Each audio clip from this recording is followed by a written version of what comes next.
Hey, welcome, Town Hall Academy Tribe. Carm Capriato here. Now, if you're new to my channel, please click on the subscribe button, then on the bell to be notified when we release great new content that you can use. And every video is released as a podcast that you can listen to mobile. Just go to remarkableresults.biz/subscribe. Enjoy the aftermarket's original and only single subject weekly forum, the Town Hall Academy. Enjoy.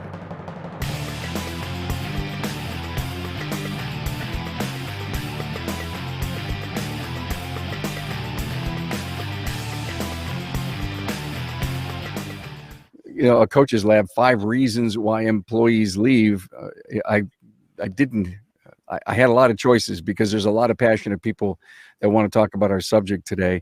Well, good to have you here. The Aftermarket's original weekly single subject forum. It's Carm Capriato.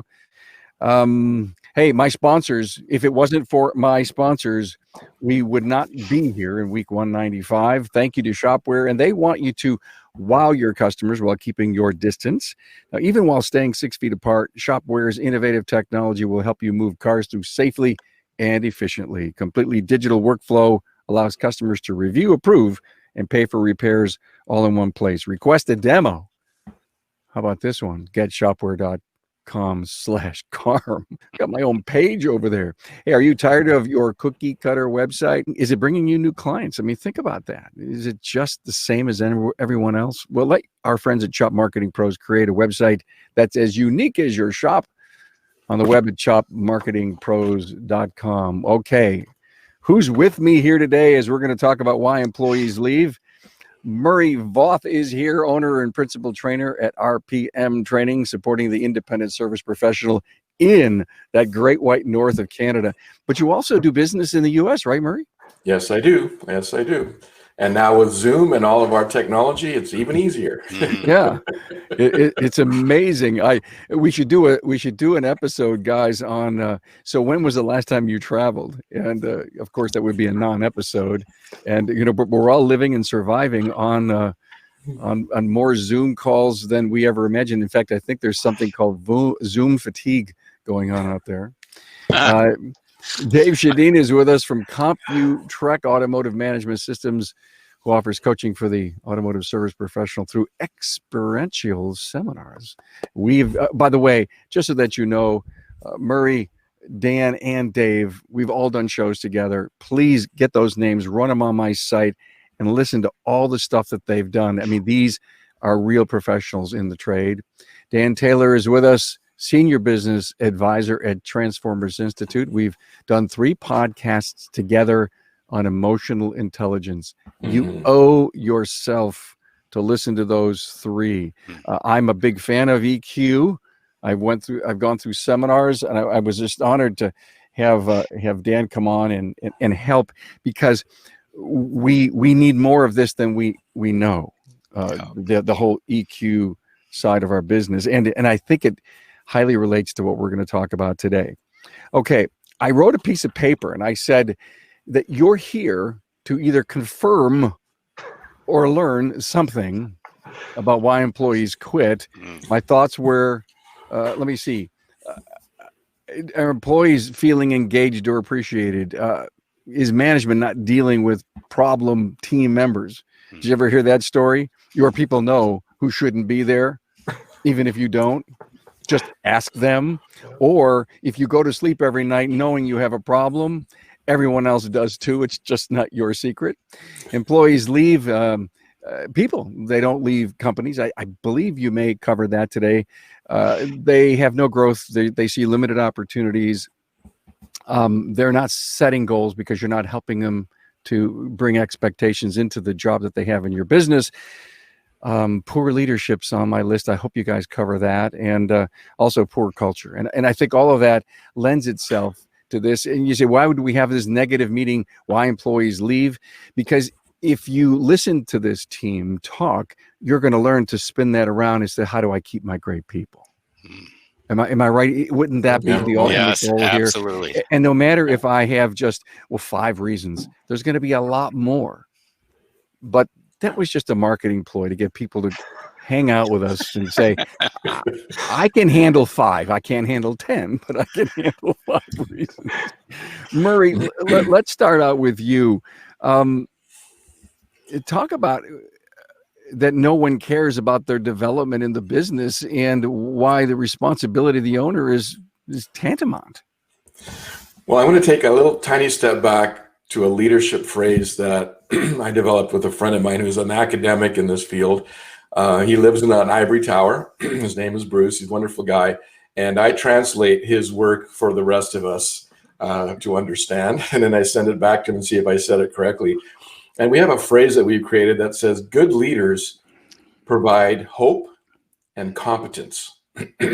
Hope and competence.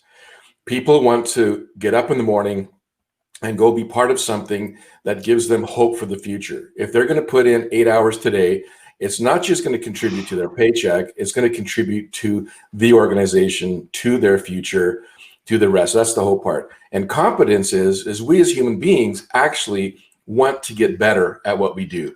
Now, people have said to me, Murray, I've had bad apples, I've had challenges with people and stuff, and no, this person doesn't want to grow. And I said, well, it got kicked out of them either by their parents or by their school, because the example I give is all babies learn to walk. Do they ever give up? Have any of you ever seen one of your kids give up? No, they fell down 1,000 times and they still got up and they still learn how to walk. Aside from some physical disability that they might be born with, they learn to walk. They want to grow. They want to get better. So with that principle, people, when they come to work, they want to know not just did they contribute to their paycheck or even to the organization, they want to know if they're getting better in the eyes of their peers and in the eyes of the leader. So that means that how would they know if they're getting better unless you actually interact with them, ask them how they're feeling about it, and then help them get better and ask them, is there an area that you want to get better in? A quick example of that, I used to fly back in my young years, and I was having challenges with something called steep turns. Couldn't keep the nose of the plane up in the steep turn. I know there's probably lots of people watching that used to fly or do fly. And I had a new instructor that day. My other guy was off with a cold. And first thing Rick said to me was, Murray, what are you having challenges with? And I told him. And he said, show me. So we go up in the air and I show him how it's not working. He says, let me show you. Now that I know what you're doing, let me show you the trick. And it was the trim wheel to keep the nose up. And we were doing steep turns, 60-degree bank steep turns with our hands on our laps, right, in stable air. And you should have seen the smile on my face, right? Because somebody asked me, what are you having trouble with? Show me how you're doing it and let me show you the fix. And that was just powerful. It's the V8 moment that you just described that we have, I think, often, but we're unwilling to go out and say we learned something new, or it was that impactful that it did change our lives. But I was just recently chatting with someone that said, when people realize what their weaknesses are and they go out and learn to fix it, it changes them immensely. Mm-hmm. Yeah. Yeah. Don't wait on me, guys, to contribute to what's going on here. Along those lines, Murray, I think some of us have, just from a personal experience, we've challenged ourselves in all of those arenas as well. As Carm, when you said we have 5 points to go with, I'm glad it's Friday, because Monday I probably could have handled 10 points, but it's Friday at the end of the week. I need more RAM and that. But, as we look at why employees leave, there's a lot of different reasons, and there's no hierarchy of the top 5 in that. But the employee I find the most difficult that quits is that employee that quit, but he shows up every week for a paycheck. And he's quit internally and he's quit to his own personal development. And what I find the number one skill set most shop owners and managers don't have is exactly what Murray pointed out. We have the ability to motivate. We have the ability to draw the gold out of somebody. And do we want to? Or are we just in avoidance? Gosh, this guy's got a little bit of baggage with him. I don't want to take a chance of opening that bag even further. And so I'm not going to go after it. And so now we have fear running our business, right?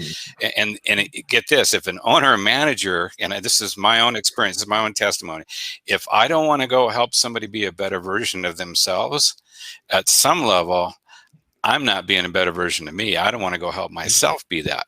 And so if I'm not taking myself on, I'm sure not going to take my people on. So the challenge is if I got employees leaving, and I had it at Dave's Auto Repair when I was in a dealership, fixed operations manager, when people would leave, the first thing I did is where did I or where could have I have improved in that? Well, actually, the first couple of years I did was where did I go wrong? What did I do bad? Because I was beating myself up. Later on, a little personal development. Okay, what could I have done better? And spun that a little bit different in that. But I think the challenge, Murray hit right on the head, is people aren't challenged to be who they're created to be.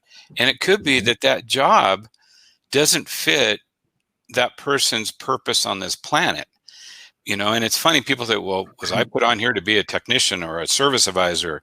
Well, I believe you're put on for the context of those jobs, and it just happens to be the technician or service advisor. That's just a mechanism to carry out your purpose. And so many of us, we have people I've seen technicians and advisors be in a shop for 10, 20, 30 years, and they are completely unfulfilled because they've settled.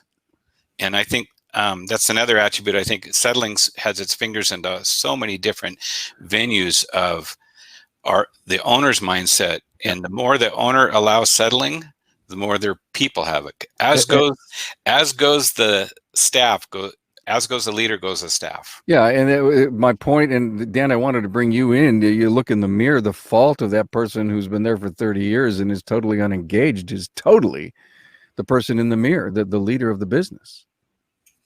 I would agree. Yeah, you've got, which goes back to, I mean, this topic is so dynamic and diverse that we can probably go on 50 different rabbit trails here and not even close to scraping the issue at hand.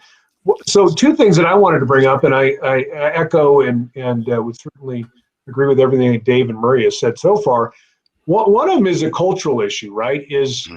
Do we have a culture of lifelong learners and constant improvement and professional development, which did come up, and as you know, and I shared with Dave and Murray prior to this, when you first shot me a note about this a month or so ago, Carm, I said, you know what? I have a lot of stuff in my head that I think are the reasons why, but I went outside of myself and went, you know what? I'm going to go do a survey. And I'm going to go reach out to all the folks that are in the Transformer family. We have some 100 shops or so that actually represent probably close to 300 total shops, because we do a lot with multi-shop owners. And so I got the initial batch came back. I had 21 owners that represented 54 shops. And then I had another batch of information come back that probably represented another actually, it was another 9 owners, which represented close to 70 shops. So, by the way, Dan, yes, sir. Thank you for doing this. I mean, you're bringing a little science here to this solution. As much as we all, as you guys as coaches, really know this, you've experienced this, you've helped people with it. For you to do this survey for this show, I thank you. Appreciate it. And then I shared it back with the group that participated. And one of the things was tied for number 2, and I literally had a couple hundred responses and had to boil it down to the 5 that you asked us to bring to the table. Although everybody on this panel agrees, there's literally dozens and dozens of them. And one of the things that I told them is let's focus on things we control, right? So Dave and Murray both hit on that. Things that we control as owners, as leaders, not the guy's wife got another job in another state and he had to move. We don't have any control over that, but we do have control over the day-to-day activities. And like Dave just mentioned, the guy or gal that's been there for 30 years and has just become complacent and has struggled and not moved, doesn't feel fulfilled, that's to some degree a cultural issue. Certainly a leader would want to continue to spawn that person on the continued growth or different career trajectories or paths. So that was one of the things I wanted to bring up right out of the gates. And the other thing I wanted to bring up, and I do have a story to share with this, I was coaching one-on-one with a guy, and we went about 6 months before the owner and I agreed that this probably wasn't going to work out. And I owned some of that, and probably the individual I was working with owned some of it. But they had gone through a multi-shop operation. They had gone through over 100 employees in 3 years. And the manager, the CEO, the integrator, the district manager, whatever title people have for this person said, man, we all these people are horrible. I know both of these guys are experts in this arena, and I'm just Oh, going. man. So you won the lottery 100 times and hired the wrong person 100 times over. I want you to start running the lottery for me, because that is absolutely impossible to do. I package it in, and I know Murray had a great opening statement about hope and competency and things like that. Yes. I call it HR philosophy, right? I firmly believe, after decades of working with individuals, thousands of them now, people don't show up to work to do a bad job. Yeah. And so then it does completely revert over to, do we have an environment that's conducive for them growing and learning? Do we make the right hire? Dave brought up a great point, and I would elaborate a little bit more on that, and then I'm going to be quiet, is, there's a lot of things in life that you're probably made to do. And and you do end up gravitating towards some of those things. I mean, I have a natural inkling towards teaching. I'm very much wired towards industrial engineering processes and things like that. I love the EQ topic. I mean, there's things you end up gravitating towards in life that are occupation that fulfills the deep DNA of who you are. And so a guy that is a technician for 20 or 30 years, he's there because he was probably made to do something very similar to that. And then it is up to us to make sure the environment is conducive for that person to have fulfillment, feel good about what they're doing, et cetera, et cetera. So thanks for letting me share some opening comments. Oh, that's awesome, Dan. I was going to say that listening to what you were saying, Dan, I was also thinking is, what does the owner bring to that conversation with their knowledge? So there is culture, there is all the things that you talked about, but there's literally, do you understand how people work? Yeah. So, and Carm, I know that you love books. So there's a book called Growth Mindset by Carol Dweck, D-W-E-R-C-K, Growth Mindset. And she talks about growth mindset versus a fixed mindset. She does say that we are born with a growth mindset and we somehow lose it in some cases. So if you as an owner have a growth mindset, chances are you're going to instinctively be working with people and looking for growth mindsets and work with that. If you have a fixed mindset yourself, you're probably at a wall right now already, because you yourself don't think you can improve. So that means nobody else can improve, right? The growth mindset person says that we can always find another better way of growing and doing that. I don't know where I got it from. I've been that way my whole life, reading books, learning ways to get better, solving problems and stuff like that. So part of it is the mindset that you come to the conversation with, right? So if you as an owner have a fixed mindset, you might have to work on yourself first to a growth mindset so that you can actually bring the growth mindset to your folks. Just want to bring a little a story. Recently talking to an owner, again, coaching similar to Dan, a whole bunch of shops. I asked him how he was doing, and he said, I feel like I'm running a daycare. And of course, we have all heard owners say that multiple times. And I said, well, what's the specific challenge today? He said, I got this guy that's taking forever to do this engine job. And I said, well, where did the problem start? He said, well, I can get an engine out in about 3 hours, like of that kind, right? And he's like 10 hours in and he still doesn't have it out. And I said to him, does he understand that there's a process to taking an engine out? And then the owner said, like, what do you mean? I said, well, when you take an engine out, do you have a way of approaching it? Well, I guess I must. I can get it done in 3 hours. I said, so you probably consistently approach it from this way. You start with the cooling tank, you start with this, you start with that. I said, how about that technician has never been taught that there's a process? He might start with one end of that engine to take it out, and then the next time he takes one, he starts at the other end. He doesn't understand that there's actually a way, I called it an approach to taking out an engine. And the owner's like, I guess I should teach him that. So that's kind of my story to do with that growth mindset, is the owner assumed that this technician, oh, by the way, any of my clients ever use the expression, you think they would know that? Gets a Zoom slap. You cannot say in one of my groups, you would think they would know that, right? Because you cannot assume that they know that. That instructor of mine did not assume that I knew steep turns. He asked me what the problem was. He said, show me. And there was just an awakening at that moment, right? When he could see what I was doing. Murray, to add on to that, there's a great model. It's used obviously in teaching and adult learning, the competency stages, where you have an unconscious incompetent. They don't know what they don't know. Then they move over to being a conscious incompetent, where they start realizing, well, I guess I really don't know what I'm doing. It's good to know that there's some things I need to learn about whatever process or procedure or skill set they need to use. Then you move over to conscious competent, which sucks the energy out of you because you can do it, but it's all frontal lobe stuff where your brain's really got to process it. And then finally you get to unconscious competent, where you can do it without thinking. It's second nature. And I think one of the things that we constantly go over with folks is we are in so many cases an unconscious competent. We can do it. We don't think about it.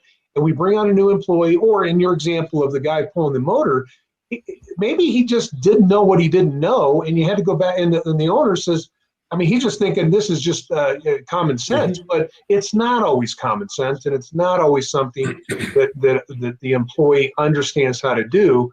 And a lot of times they'll fit into one of those four quadrants. And then, of course, as we all know, we bounce around in them. We move all over the place in those four quadrants. One quick little comment, Dave, I know you want to speak into it, is I've now used a phrase just last week. I said, is it common sense or common knowledge? Because a lot of people are using the term incorrectly when they say common sense. Right. No, common knowledge. I think we should separate those two phrases. Is it common sense or is it common knowledge? Common sense is the ability to critically think, to sort of look at the situation, analyze it. Common knowledge is, do they actually know that, right? Anyway, sorry to interrupt. Yeah, no, it's funny as you start talking about the subconscious, and I love the whole EQ, IQ, even SQ now, but the whole EQ being that automation of our subconscious running our lives, and I love how the brain works, and left and right and front and rear cortical, all the different things that are there. And statistics have showed that by the time a child the brain development, by the time they're 5 years old, 60 to 65% of their self-worth, belief in how they interact with authority, belief in self-worth, belief in a higher power, belief in everything, 65% is hardwired in, electrical neurons firing and going. By the time they're 8 years old, it's 80 to 85. By the time you're a teenager, and that depends on some people, that can be 10 or 11, and some people that can be 21 or 23. and I'm not talking in mental or emotional, that's just their body physicality. And in the teenage years, there's a chemical wash over the brain, and your synapses quit growing near as fast. And so what happens now is that you have an employee you hired that's got tape scripts and programs running that looks like behavior. And what we've done is we've said, well, that behavior is who they are. And we haven't got to the authentic self. So they have behaviors that showed up, like not reliable, not high work ethic, not a lot of the intangible mindsets and attitudes we want to have them that get in the way of them producing results. Okay, so now me as an owner manager, guess what I show up in that relationship with? All my tape scripts and programs, the childhood wounds, the father wound, and all the other things that happen. And now we don't have two people having a conversation. We have tape scripts and programs taking the other one out to lunch to tape scripts and programs. There are people that are doing lunch, and the two authentic hearts, our minds, they're not even connecting. And really what it takes is that emotional intelligence to figure out yourself first, understand yourself at a higher level, will lead you into being the leader, so that you can do one of the most powerful things you can do in a relationship is to elevate communication. And the first step of communication is listening. If you cut off listening, you just now cut off communication. If you're listening with, okay, how am I going to respond? What am I going to do? And I know this is down a huge rabbit trail. I'll bring it full circle back here. One of the things that I think employees leave is because they're not heard. And they're not heard because we show up as managers, owners, and leaders with our own agenda, our own judgments. And I'm not talking about a critical spirit or a critical mindset. I'm talking about a subconscious understanding. Oh, they do this, I've made it mean that. And now I'm frustrated with my meaning has them in a box, and I can't seem to move forward. One of the things that I think is, Carmen and I, we did an assessment with a panel, and one of the people on the panel, I'll give it just a short story. is he took over the business from his father and inherited this tech in the mix. And this tech was now producing an hour or so less a day, and there was conflict and all the rest of it. And so we did our unique job fit assessment. And I said, well, we need to run one on you and on the employee, or there's to make it, to see where the challenges are. And he goes, no, I don't want to do it on me. That already led me into some coaching things with him. I already knew what was going on. But then, so I said, okay, so we ran it on the employee, and I went over, gave him all the training on it, and showed him his how this guy is uniquely gifted and wired and created. And we went over all that. I stepped away. I ended up in Murray's neck of the woods in Canada, in Toronto area, for about 6 months. I came back and I talked to him and I said, hey, just wanted to follow up with that assessment, and and how how's it going? He goes, man, you're not going to believe this. This employee, after taking that assessment, this employee is producing an hour more, and he's so much easier to work with. And I go, well, did you show him the assessment? And he goes, well, no. I said, Mark, who changed? And it was that awareness. It was taking judgments off of somebody using a tool, and whether it's a DISC or our assessment, you have a tool to find out who they are. But that only works if your intention is to really get to know your people, connect with your people. They're not just a mechanism in your hand. And somebody wrote here that people leave their boss before they leave a job. And that's so true. And I'm going to suggest take the boss hat off, put on the relationship, connect with that person. There's still a hierarchy, subordinate, manager. I get all that. But if you're not caring for that individual, they sense that. They may or may not hear what you tell them, but they'll always remember how you made them feel. Yeah. Thank you, Dave. I know both of you would love to comment on that, but let me just give another high five out to our sponsors. Does your social media truly represent your shop, or is it just plain old vanilla generic posts? Well, it doesn't have to be that way. The experts at Shop Marketing Pros listen and create social content that connects you to your community on the web at shopmarketingpros.com. And do you know what is as easy as 1, 2, 3? Well, Shopware's shop management system allows customers to review, approve, and pay for repairs all in one place. Keep your staff and your customers safe while maintaining profits and keeping your customers happy. Learn more at getshopware.com/Carm. So Dan, what I would like to do is I want you to really cover in brief the 5 points that your team came up with, because you did the scientific survey for us. But one of them was culture, a poor culture. And so I have a question to everybody, but Dan, I want you to go over your list so we'll figure out how to do all this. If the culture is poor in the business, does it mean so are the people? Because they hang around and they stay? There's a nice big hand grenade in the middle of the conversation. Thank you, Carm. Well, we often ask ourselves, I mean, I've been journeying with Greg, who obviously owns 5 shops for the last 14 or so years. And we've always tried to reflect, right? And that's part of the EQ process, is reflect, and what did you learn? And I think Murray and Dave both brought that up. So when an employee leaves, right, what part of that did we own? And did we contaminate them, or did they come that way, right? And both guys talked a little bit about that pre-packaging, and then of course you're running it through your filters, and things get pretty skewed very quickly. I guess I would say right out of the gates that folks will typically conform to a culture. They'll it's like an attitude. They'll grasp onto it. So the shops that I've been in that have unbelievable cultures, they also protect themselves when somebody gets in there and starts contaminating it. And and sometimes you can move people up. I mean, there's folks that come, unfortunately, and this is one of the things that makes me most sad in our industry, is that folks don't know any better. So they've been in a very harmful environment from a relationship environment, like Dave just mentioned, where they've been getting beat up, belittled, and all those things, and then all of a sudden they're in a healthy environment. They don't know what to do with it, and they end up sabotaging themselves because it feels so uncomfortable. So I'll let the panel jump on that one, because that's a huge one right there in itself, as far as what happens when you have someone come into either a healthy or unhealthy environment, what happens with that person once they get there? Well, my whole career was in service stations, so operating shops, gasoline stations, convenience stores.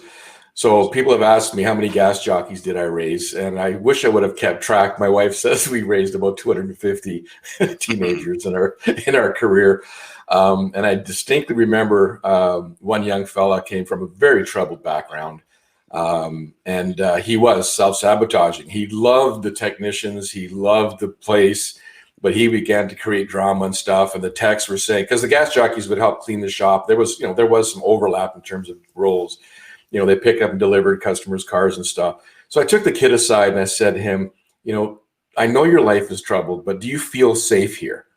He said, yeah. I said, do you like, Earl? Do you like Ryan? I said, yeah, I really like, I want to be like them. I said, well, your behavior right now is jeopardizing that. I don't know if you've seen that.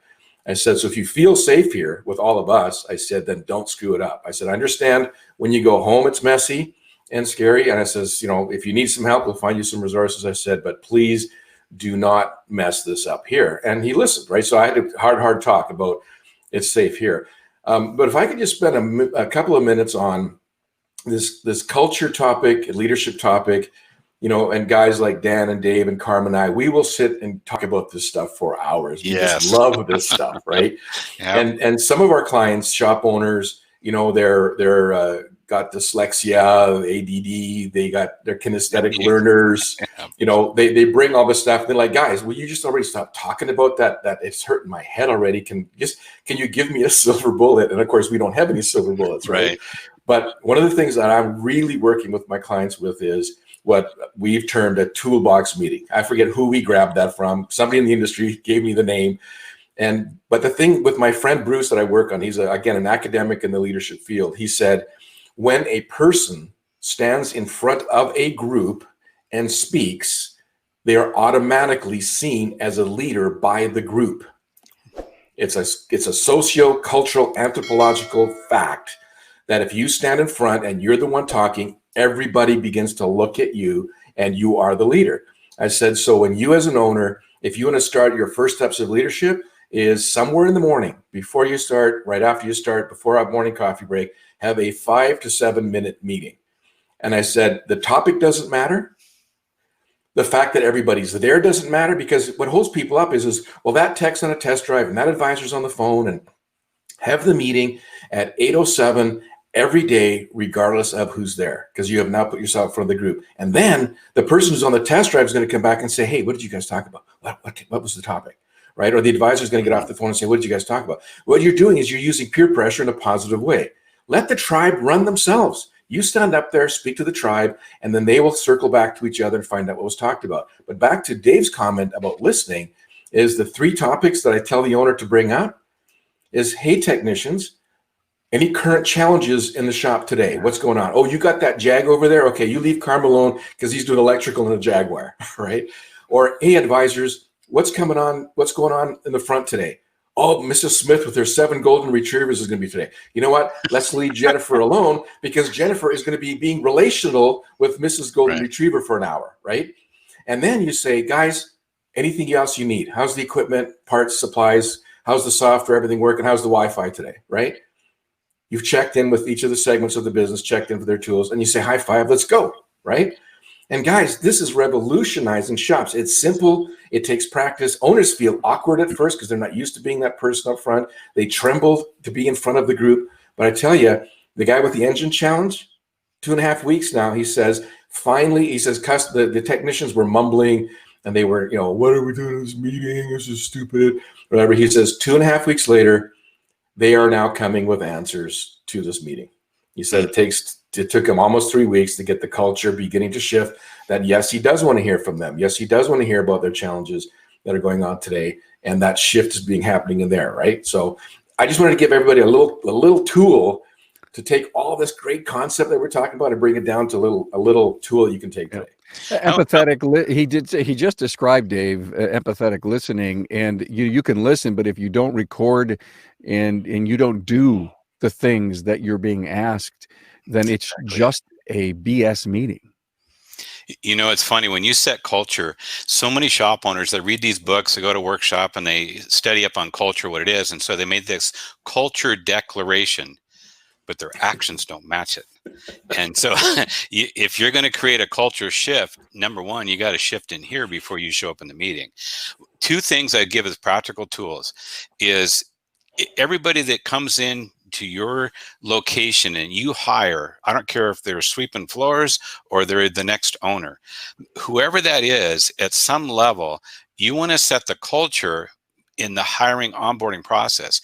Hey, I'm great. You've been a technician for so long and you've done so much training. Great. So what's the last thing you did to become a better you? Not just your career and better understanding of automotive and diagnosing and all the rest of that, but what did you do? What have you done recently to improve you in character traits? What's a character trait what are the top 3 character traits that you feel make you a master at this job or excellent at this job?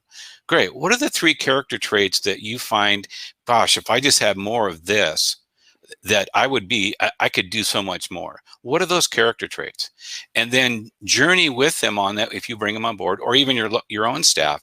What are those character traits? How can I walk with you to help develop that? You know, the morning meeting, Murray, you've said it. If you don't have your daily morning meeting, you are cutting off communication. Period. It's not just a once a week, a daily. It's the toolbox meeting, and I've heard that term before. I'm going to add an extra tool for that, because we're about us as coaches, and our intentionality is, my intentionality with my coaching is not necessarily that they have higher profits or smoother running business. That's a goal, but it's not about that goal. My goal is at the end of the training, they're a better individual. Their team are better individuals. They're elevated. They're a better bankable me, as I call it, for themselves. So one of the things we do when we coach our team meetings is we say, we have a word of the day. What's the quality that we as a team are stepping into? And I've heard honor. I've heard focus. I've heard urgency. All these terms and qualities that they've been somewhere esoterical land, but they're never brought to the cognitive out. This is their focus. And then they take a little miniature whiteboard, put it by the door. Everybody walks in and out, the technicians in and out, advisors in and out, and they have Monday through Friday or Monday through Saturday, and they write their word of the day. And so the person given the word that day, when they're done with the word, they don't give a sermon on it. They just give the word, maybe 2 to 3 sentences, 30 seconds, maybe a minute max, of why that word is important. And they feel the team could use this word, not directed at an individual, but as a whole. And then when they get done, they go, okay, Bill, you've got tomorrow's word. And so it's this random, and they rotate it around. So everybody has a voice. And I'm going to suggest that listen to your service porters, your general service guys, the younger generation. They have some pretty powerful words that I would have never thought that was in their focus. That might be my own judgment on some of the younger generation, but it's amazing. So empower your culture by doing the things. Show up and say, okay, it's my turn to give the word of the day. Start that. Give it to somebody else. You know what I just heard? I heard values coming out. And it's amazing, vision, mission, values that a company needs to have. What are our values? And it almost sounds like the word of the day could help develop those values based on the heart and the soul of the team. Craig O'Neill says Toastmasters will help you feel comfortable getting in front of your team and speaking. I know. And I did a great episode with Craig and Chris Cloutier on Toastmasters, probably within the last, Craig, maybe 5 weeks. And so if you need a booster of motivation, go listen to that episode on Toastmasters. Hey guys, totally love where this thing is going. Contactless service today, right now, is key to keeping your bays full while remaining 6 feet apart, because we're not out of the pandemic yet. Shopware's completely digital workflow will wow your customers and keep your profits up. Tara from Topol Service Center said, thank God for this amazing cloud-based software during this difficult time. Thank you, Carolyn, and hashtag Team Shopware. Book a demo at getshopware.com/carm. And is your marketing company sharing the same vanilla social media posts for you that they do now with every other shop? Well, that's not how Shop Marketing Pros does it. They believe each shop is unique with its own story. Contact them today. They're a great boutique marketing company. They're small and they care. On the web at shopmarketingpros.com. Dan, I promised that you would go over your list, and that was about a half hour ago. Oh, these guys are rock stars. I mean, I want them to coach me. Guys, I'm going to reach out, and I'm going to get on.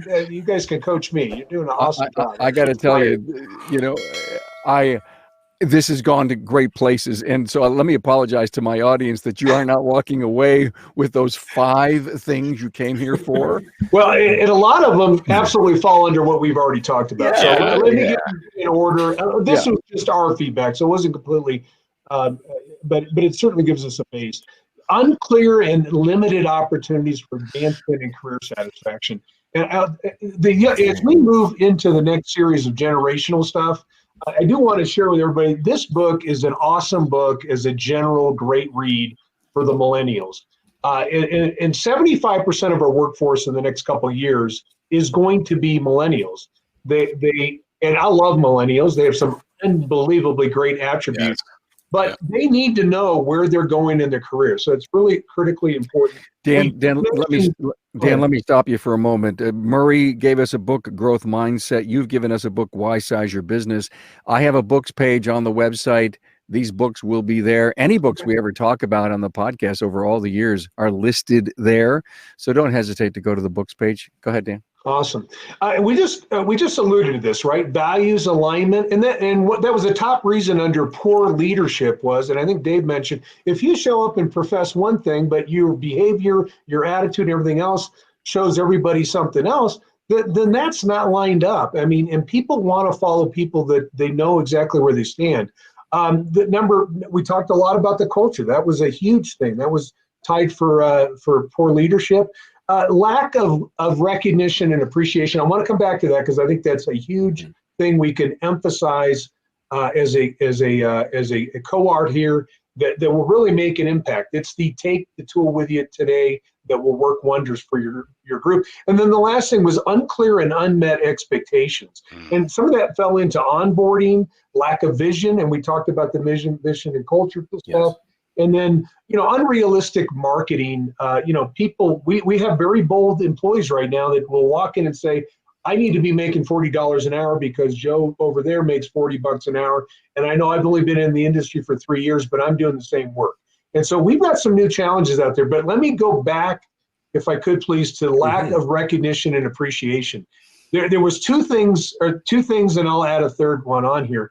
Energy and time spent on underperforming team members. That sucks the energy out of you, giving energy in a positive way to those that are doing a great job for you. And then needs, wants, and opinions are not being heard by leadership. And I think Murray mentioned earlier, or Dave did, right? These words are, they really are sharp people. We have some unbelievable employees. Listen to what they have in their opinions. But the one I want to focus on that is a big takeaway for today is affirmations. Be specific and sincere with a compliment. They're free, and the energy you can get from an affirmation to another human being is unbelievable. It energizes them for days on end, and it's free. And for some reason, we don't want to give them out like they're candy or they're $100 bills from Dumb and Dumber. I would encourage everyone, go out and be sincere and specific with encouragement and affirmations from your employees. They're doing a lot of good stuff. Quit catching them doing wrong stuff and catching them doing right stuff, which is 99.5% of what they do every day. Yeah. Walking to the back when you get a phone call from a client saying thank you for how well something's running, a positive review on a social media platform saying thank you, positive. Don't wait to go reward that person. The minute you find out about it as an owner, you go find that employee and say, hey, we got a 5-star on that one. Thank you, Susan. That was a great job on that truck, right? Like, we have to remember to build that habit of the minute a positive hits the company, it flows to the people that did work. Yeah. And it's more than just posted up on a bulletin board, without saying anything and commenting on it. If you don't put a narrative behind it, your energy behind it, it's a piece of paper on a wall. Okay, well, that's good. It's not. One of the things, Dan, I so agree with you. it's so free to give a compliment, affirmation to somebody, but some people are challenged as owners and managers. A lot of them came out of technician mindset, and they're still in that technician mindset. They haven't turned on leader, manager, entrepreneurial mindset like the E-Myth talks about. A lot of shops now are using assessments. We have a unique job fit one. Inside of every assessment, I don't care if it's a quadrant, which is more personality, not behavior, but inside of all of those, there are qualities that they list that are so positive.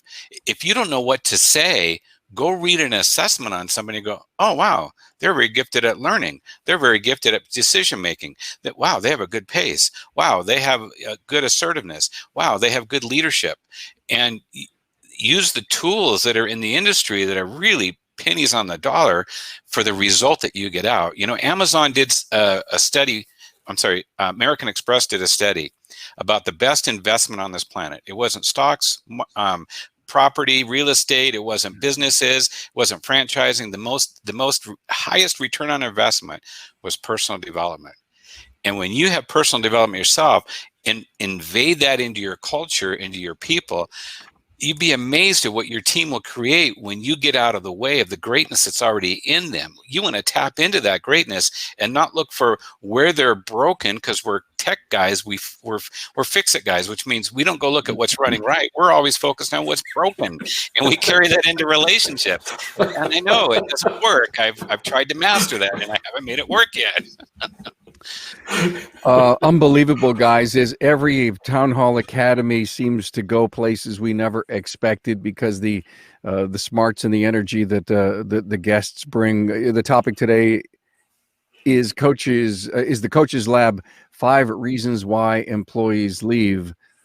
I think I should have titled this "Prevent Them from Leaving." Mm-hmm. Okay, prevent Yes. them from leaving. Yes.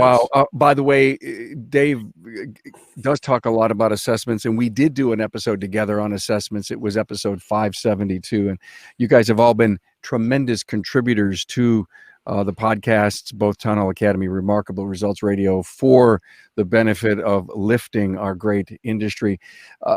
I know we could go on for another hour. Your wisdom would probably fill 3 hours just by you guys telling stories on how it all relates to this. But let's try to draw this to an end.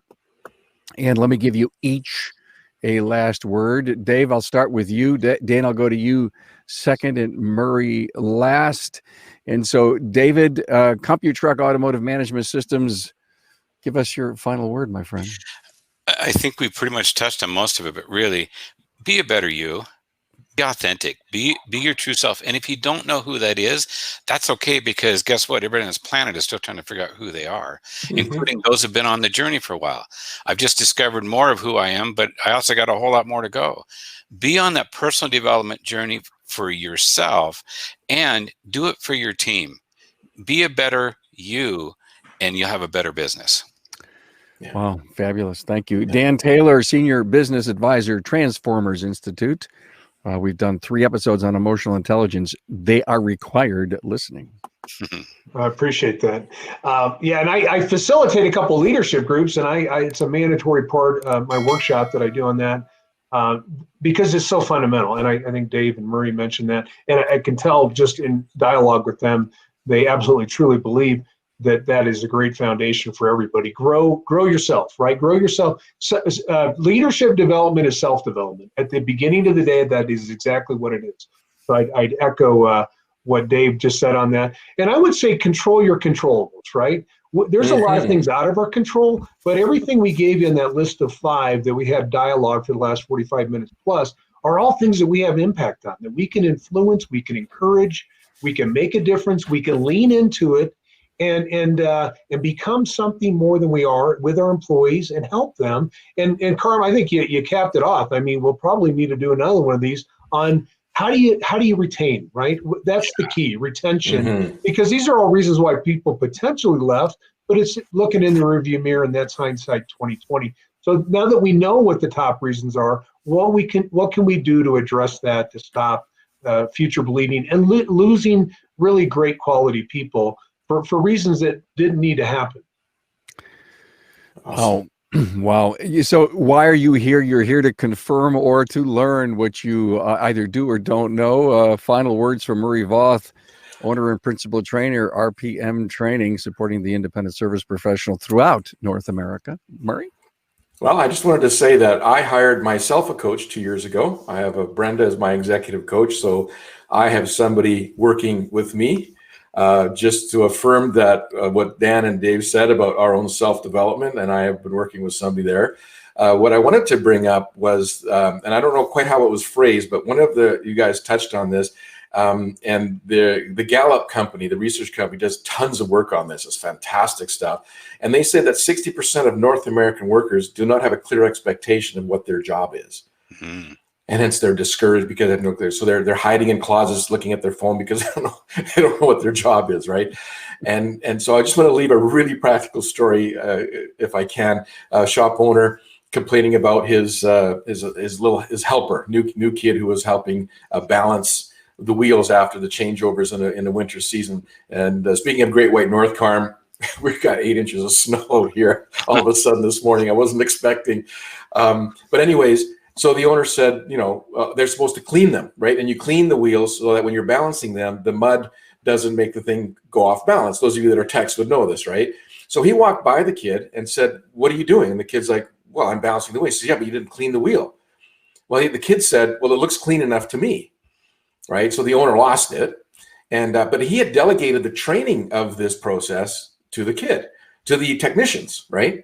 So I said, "Calm down." I said, "Does the kid know why he's washing it?"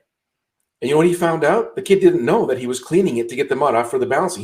He was just told, "Wash them before you balance them." He thought it was making them pretty, not taking mud off so that the balance actually stayed.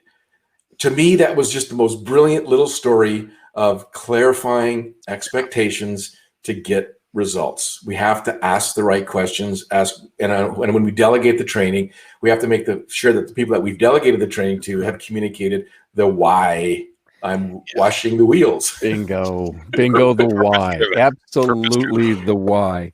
And guys, I've been on this big kick for how lately too.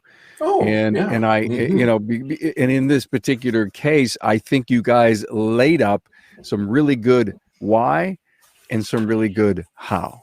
Mm-hmm. So thank you for that, guys. Have a great weekend.